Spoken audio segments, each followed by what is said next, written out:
Bonjour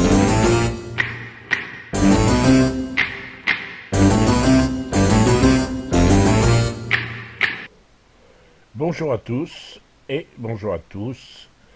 Bienvenue dans le Japon de Sentikos.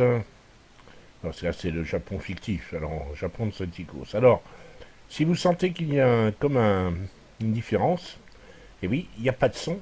Enfin, il y a du son. Il y a du son maintenant que j'en mets, mais il n'y a plus de son. Pourquoi?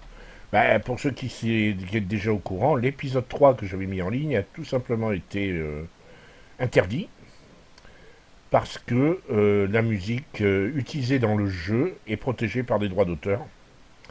Et donc j'ai pas le droit probablement de la mettre.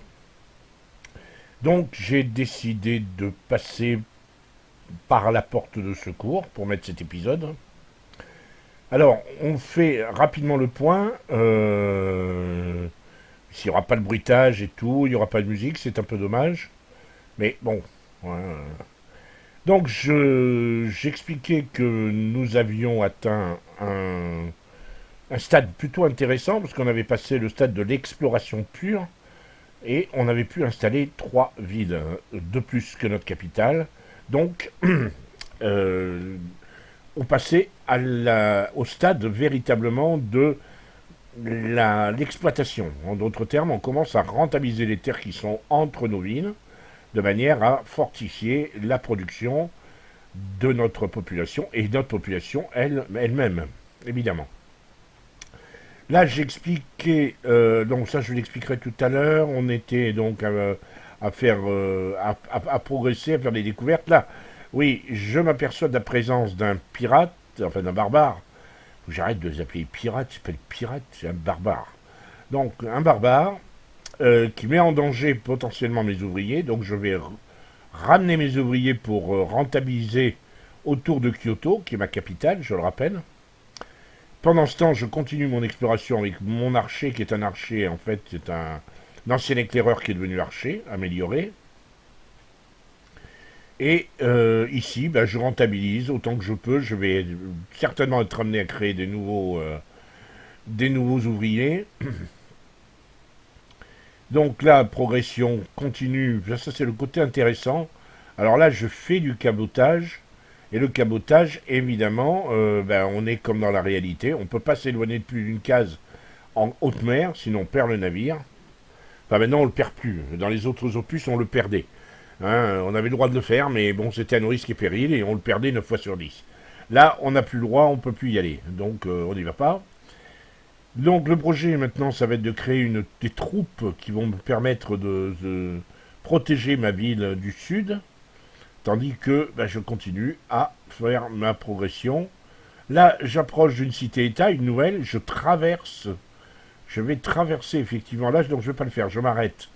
En fait, on n'a pas le droit de stationner à l'intérieur des eaux territoriales des cités-États, mais on peut parfaitement les traverser. Ça agace un peu, mais on a le droit de les traverser. Donc ici, j'explique que je vais faire un archer, parce qu'il faut que je protège ma ville. Pour l'instant, le guerrier barbare ne semble pas vouloir m'attaquer, mais bon, on ne sait jamais ce qui passe dans la tête de ces gens-là. Là, je rentabilise ma production. Donc, voilà, ça me rajoute un point de bonheur et un point d'or supplémentaire. Donc là, c'est tout bénéfice, ce genre d'amélioration de territoire. Ici, c'est l'empire de Cusco qui me propose d'établir une ambassade, en contrepartie lui-même d'une ambassade, pas de souci, on fait.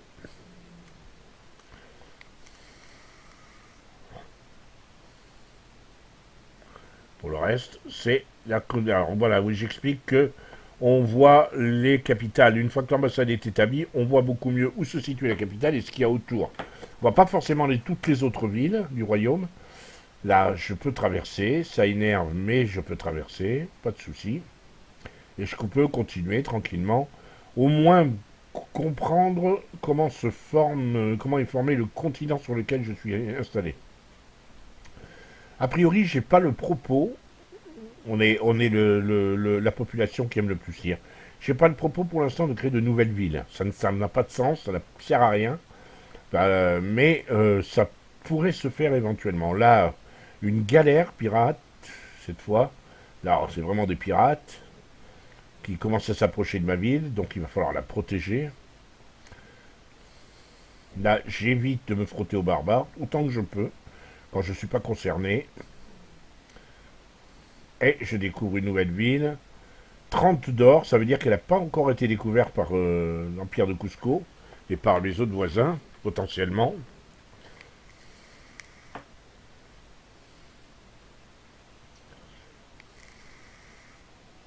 Donc là, je vais être obligé de faire tour suivant, parce que je ne sais pas sur comment peut se dessiner les eaux territoriales. Et si je stationne ne serait-ce qu'un tour, je vais énerver la ville-État. Ça n'est pas dramatique, hein, énerver une ville-État, c'est pas gravissime. Là, je rapproche mes lanciers. Bon, je veux savoir qu'est-ce qui se passe, et surtout pourquoi le barbare n'avance pas. On continue la progression. Donc là, je m'élance. Et oh, ciel. Bon, bah, je vais être obligé d'arrêter, puisque je ne sortirai pas des eaux territoriales de la cité-État. Donc, autant que j'attende. Tokyo, donc là, je a terminé son hôtel. Alors, je rappelle que l'hôtel rapporte des points de culture, hein. Donc, on va lancer une autre recherche. Bibliothèque de mémoire.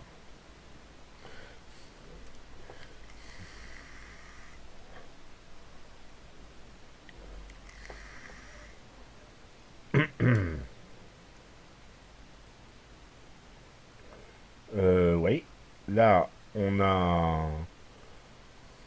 Bon, ben, on attaque parce que je veux protéger ma zone de pêche. Dans certains cas, les navires ennemis vous peuvent tout simplement vous attaquer et puis vous détruire votre zone de pêche. Donc ça, c'est pas tolérable, évidemment.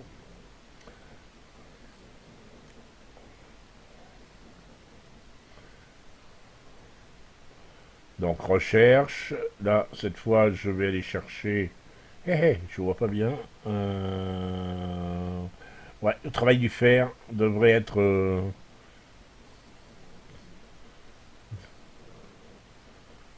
ce que je devrais rechercher. Ou alors le calendrier. Effectivement, le calendrier pour me donner les plantations et surtout les scies à bois, ça pourrait être intéressant.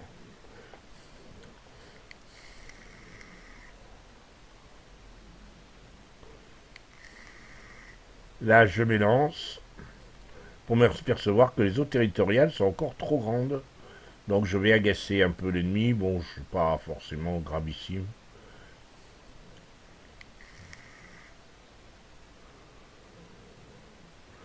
Je continue à faire mes améliorations. Alors il y en a une qui au-dessus de la ville de Kyoto fume un peu, mais je la vois pas, j'y ai pas fait gaffe. C'est une qui a dû être détruite par des barbares dans l'épisode précédent. Donc elle ne produit pas ou peu. Là j'explique que l'on peut acheter des cases. Alors ben, cette case-là est intéressante parce qu'elle produit des pierres précieuses. Donc je vais l'acheter, ça aura pour but déjà d'agrandir mon empire pour une somme modique, hein. Après la somme est en fonction de la valeur de ce qu'il y a comme dans la case. Donc effectivement mon empire s'est un peu agrandi, mais surtout j'ai gagné une ressource supplémentaire que je vais pouvoir très vite rentabiliser. Là, évidemment, je flingue le navire pirate. Voilà. Et la zone de pêche qui avait été ralentie pendant un tour par la présence des pirates est de nouveau capable de produire pleinement. Ce qui est pas une mauvaise chose. Stonehenge a été construit dans une civilisation voisine, on ne sait pas laquelle. Alors comme toutes les merveilles, Stonehenge apporte des bonus non négligeables, mais ce sont des bonus uniques.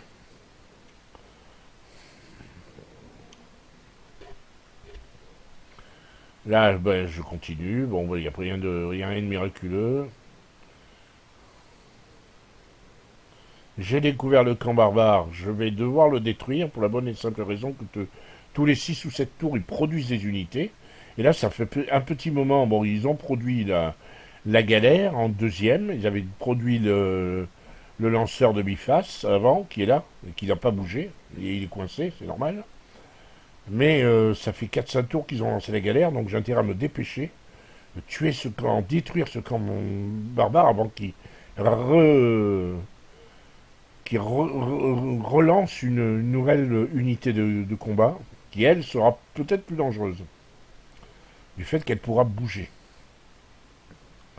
Là, ben, toujours la même explication, je fais en sorte de rentabiliser.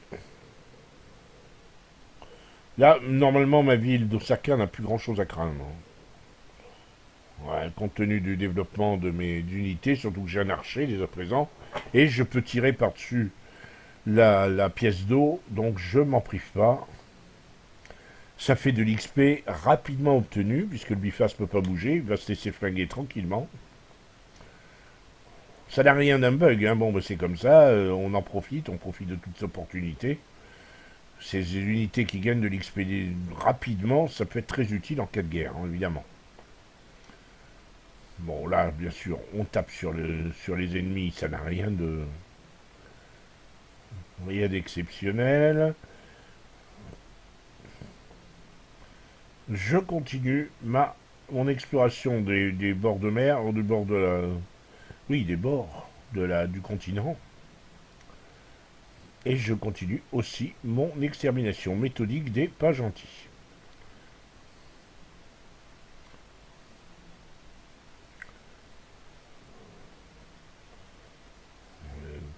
Biface qui ressemble plus à des hommes de Cro-Magnon qu'autre chose. Mais bon.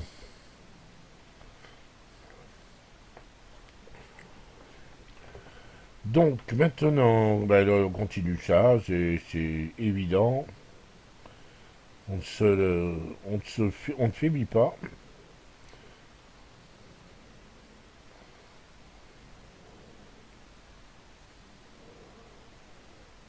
Voilà.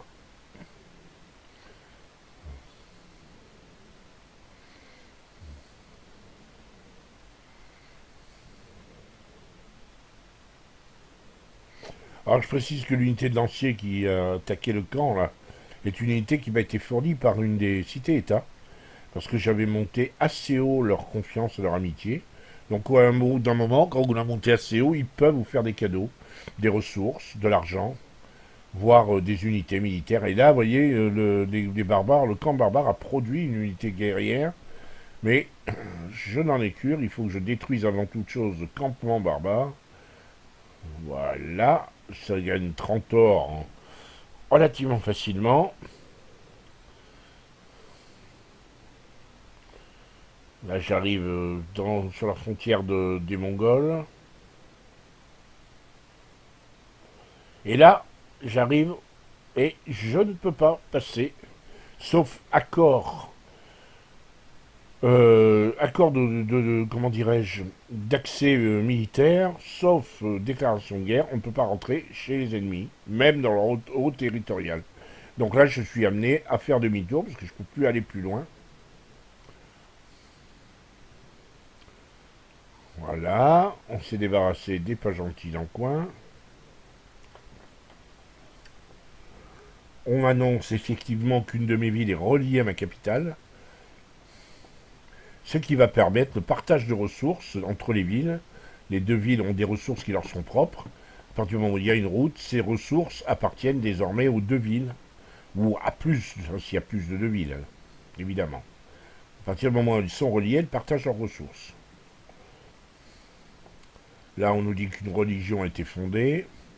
Il y a des cités, il y a des intelligences artificielles est prévues avec des civilisations plus agressives, donc qui rushent certaines découvertes militaires, d'autres qui plus culturelles, d'autres enfin plus religieuses. Bon, ben là, j'ai découvert effectivement une merveille naturelle. Elle ne peut me rapporter qu'à partir du moment où je l'exploite. Et là, je suis beaucoup trop loin pour créer une ville et avoir cette merveille naturelle à l'intérieur de mes frontières, donc de bénéficier de ces bonus.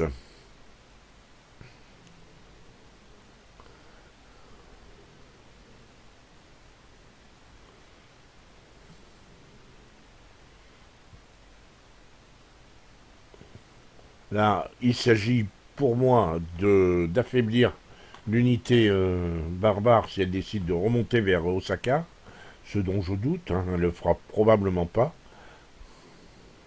Et même si elle le faisait, elle serait considérablement affaiblie. Demandez-vous à ce que mes archers rentrent en jeu.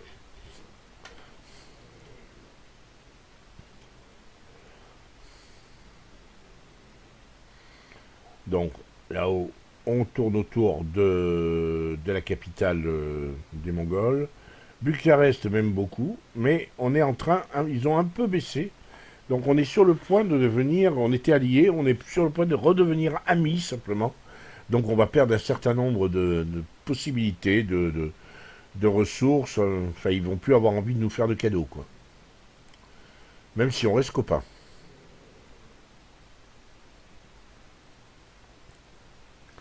Donc là, j'arrive et j'explique qu'effectivement, c'est tellement long pour ramener ma galère à mon port, beaucoup plus long que d'en construire une nouvelle, si j'en avais besoin. Donc j'ai décidé, pour calmer l'ennemi qui a un petit peu fâché, je vais lui faire le don d'une unité. Voilà. À partir de ce moment-là, effectivement, l'ennemi devrait être un tout petit peu plus favorable à nous. Mais c'est pas suffisant pour en faire un allié, bien sûr. Leur offrir une galère, ça les bouleversifie pas, on va dire. Mais bon. Et là, vous voyez, j'explique que aller redescendre la galère, c'était vraiment pas très utile. Donc, c'est le genre de manœuvre que je fais assez facilement.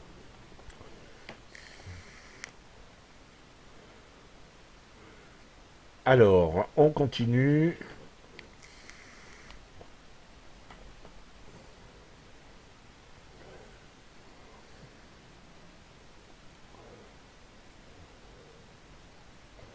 La phase d'exploitation, ce que j'appelle la phase d'exploitation, est une des phases les plus lentes et peut-être la phase où vous êtes le plus fragile. Le souci, c'est que vous risquez fort à ce moment-là d'être attaqué. Et vous avez noté que j'ai beaucoup d'unités assez loin de mes frontières et que je n'ai pas rushé les unités militaires. Le propos était simple.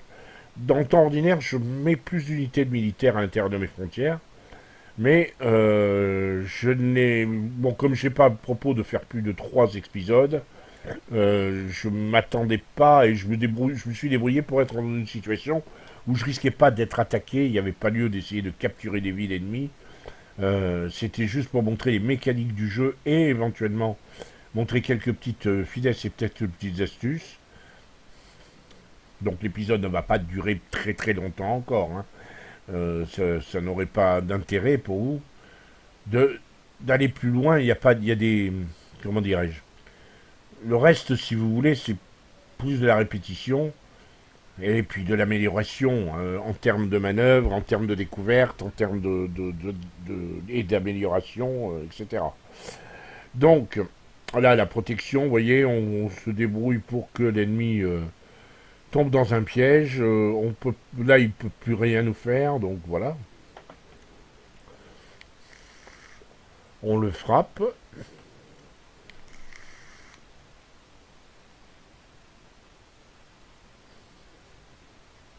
Et là, je suis appelé au secours par un certain nombre de cités, parce qu'ils sont attaqués par des pirates. Généralement, une cité que vous avez découverte vous appellera au secours. Là, j'ai la possibilité de créer un panthéon. Comme je l'ai expliqué, le panthéon, c'est en quelque sorte les prémices de la religion. On commence à créer une croyance qu'on peut qualifier d'embryonnaire. Donc ça lance une quelque sorte la politique générale de votre gouvernement. Là, j'explique j'ai le choix entre soit soit augmenter les frontières un petit peu plus vite, soit le culte des 107 qui me permet d'avoir plus de culture en fonction du nombre d'hôtels que je peux avoir créé dans mes villes. Et comme j'ai créé des hôtels dans toutes mes villes, je veux bénéficier de ce petit boost et donc je choisis ce panthéon-là. Là, j'ai la possibilité de faire une nouvelle construction. Je ramène mes troupes parce que, bon, je sais pas trop si je dois aller aider Bucarest ou Budapest, je sais plus quelle ville va appeler. On lance un dernier tour, juste pour voir comment ça va se passer.